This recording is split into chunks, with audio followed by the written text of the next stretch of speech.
साथियों, जय हिंद। मैं आपका शाहबाज कुरैशी और एक ख़ास विषय पर हम इस वीडियो के माध्यम से चर्चा करने वाले हैं और उम्मीद करता हूं कि आप सभी स्वस्थ होंगे और खुश होंगे। दोस्तों, आज हमारा जो विषय है वो है राशन की दुकान समय पर ना खुलना।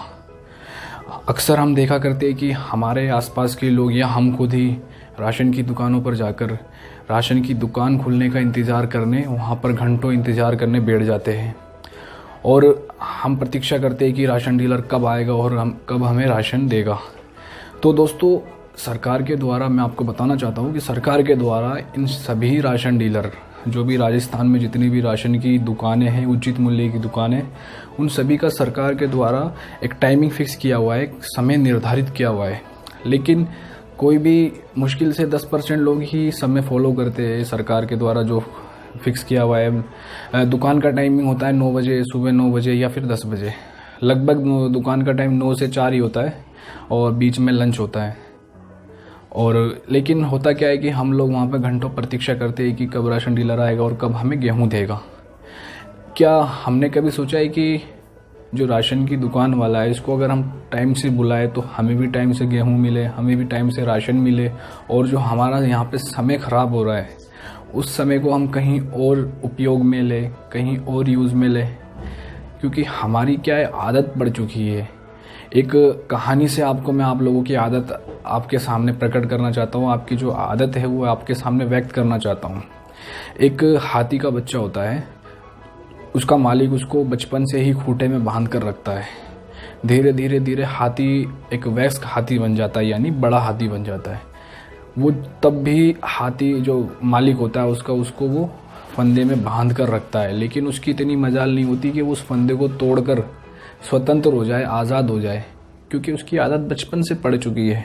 और हमारे साथ भी होता यही है कि हम बचपन से राशनों की दुकान पर धक्का मुक्की करना, भीड़ में लगना और घंटों इंतज़ार करना, ये हमारी आदत बन चुकी है।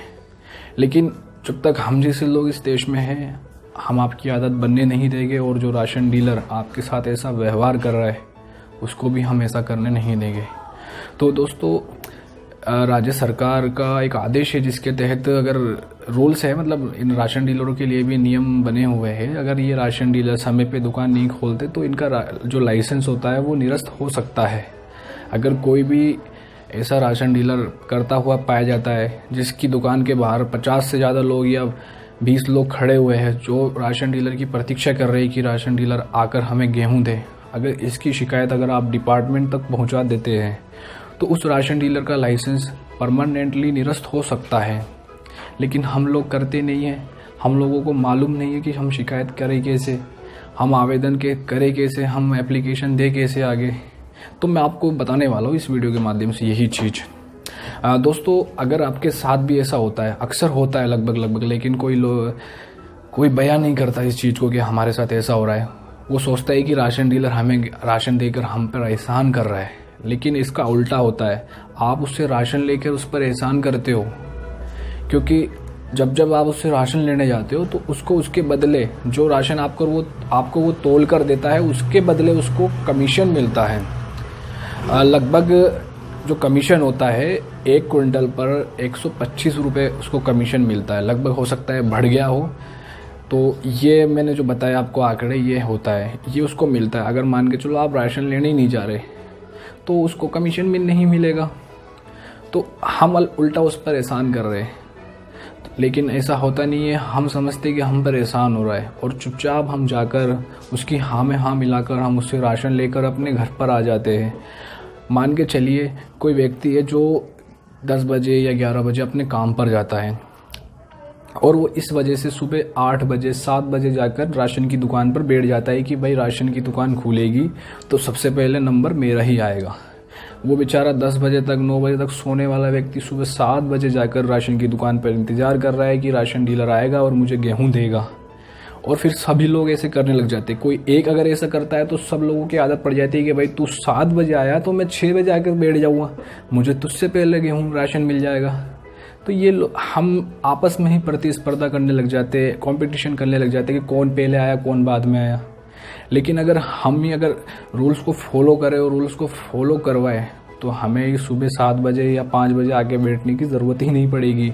हम अपने टाइम पर आएंगे और अपने टाइम पर आके राशन लेकर घर चले जाइए अपने। तो दोस्तों, मैं आपको कुछ टोल फ्री नंबर और कुछ विभागों के नाम और कुछ विभागों के अधिकारी जिसके नाम आप शिकायत लिखकर परिवाद पेश करके उस राशन डीलर पर कार्रवाई कर सकते हैं या उसको पाबंद करवा सकते हैं। पहला तो राजस्थान की अगर बात करें तो राजस्थान में एक संपर्क हेल्पलाइन शुरू हुई है जो 2000 लगभग 15 या 13 से स्टार्ट की हुई है, जो अब तक वर्तमान में चल रही है, जिसका नंबर है 181 181। ये 3 डिजिट का नंबर है, 3 अंकों का नंबर है 181। ये अगर आप अपने फ़ोन में डायल करके कॉल करेंगे तो एक कॉल सेंटर को कनेक्ट होगा आपका कॉल। जब आप कॉल सेंटर को कॉल कनेक्ट होगा तो वो आपसे आपका नाम और आपके ज़िले का नाम पूछेगा। फिर आप उससे पूछेगा कि सर क्या प्रॉब्लम है आपको, आप अपनी समस्या बताइए। तो आप उसको अपनी समस्या बताना कि सर मैं दुकान पे जाता हूँ, दुकान वाला लेट आता है और मैं लेट हो जाता हूँ, और ये मेरे साथ नहीं होता है, सबके साथ होता है। तो वो आपकी इंडिविजुअली शिकायत दर्ज कर लेगा।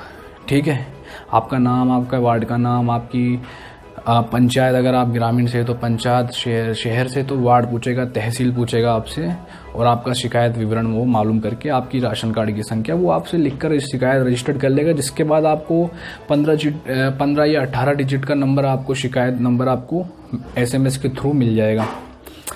दूसरा, इस तरीके से तो आप कर सकते हैं, पहला स्टेज है ये, आप इस माध्यम से शिकायत दर्ज करा सकते हैं। जो लोगों के साथ ऐसा व्यवहार होता है, जो जाते दुकान पर उनको टाइम पर राशन दुकान नहीं मिलती खुली हुई, तो वो लोग ऐसा कर सकते हैं। दूसरा, सामूहिक शिकायत आप कर सकते हैं। सामूहिक शिकायत इस तरीके से कि 10-15 लोग या 20-50 लोग वहाँ पर इकट्ठे हैं और उन सभी लोगों के साथ सेम परेशानी है, तो आप एक शिकायत लिखिए, एक पेन से या कंप्यूटर वाले के पास जाकर टाइप करवाइए और उसको लिखिए जिला रसद अधिकारी के नाम पर। जो DSO ऑफिसर होता है अपने शहरी क्षेत्र में, DSO होता है, उसके नाम आप लिखकर दे सकते हैं। और ऑफिस चाहिए या फिर आप बाई पोस्ट भी कर सकते हैं शिकायत को। तो इसके बाद उस पर कार्रवाई होगी, और मैं 100% दावे के साथ कह सकता हूँ कि अगर आप उसकी शिकायत दोगे तो वो पाबंद हो जाएगा और आपको बुलाकर राशन देगा हर महीने के महीने। अगर आप में अगर जागरूकता है, अगर आप एक जागरूक नागरिक है, तो आप ये मेरी बातें फॉलो कीजिए। आप ज़रूर कामयाब होंगे इस चीज़ के अंदर और आपकी लोग प्रशंसा करेंगे। तो बस मेरे यही था, आपको जागरूक करने के लिए ये वीडियो मैं लेकर आया हूँ। और अगर आपको मेरी वीडियो पसंद आई हो, मेरी बात आपको पसंद आई हो, तो आप इस वीडियो को लाइक करें और लोगों तक पहुँचाएं मेरी बात को। और इस नंबर को आप अभी अपने फ़ोन में सेव कर ले, 181। ये आपके आगे बहुत काम आएगा। सभी डिपार्टमेंट की शिकायत आप इससे कर सकते हैं। बाकी आप फिजिकली व्यक्तिगत तौर पे भी जाके आप डिपार्टमेंट में लिखित में शिकायत दे सकते हैं। और शिकायत के बाद आप इस शिकायत की रसीद ज़रूर प्राप्त कर लें, ताकि मालूम चले कि आपने जिस डिपार्टमेंट में शिकायत दी वो पहुँची या नहीं पहुँची। तो आज्ञा लेना चाहता हूँ आपसे। जय हिंद, जय भारत।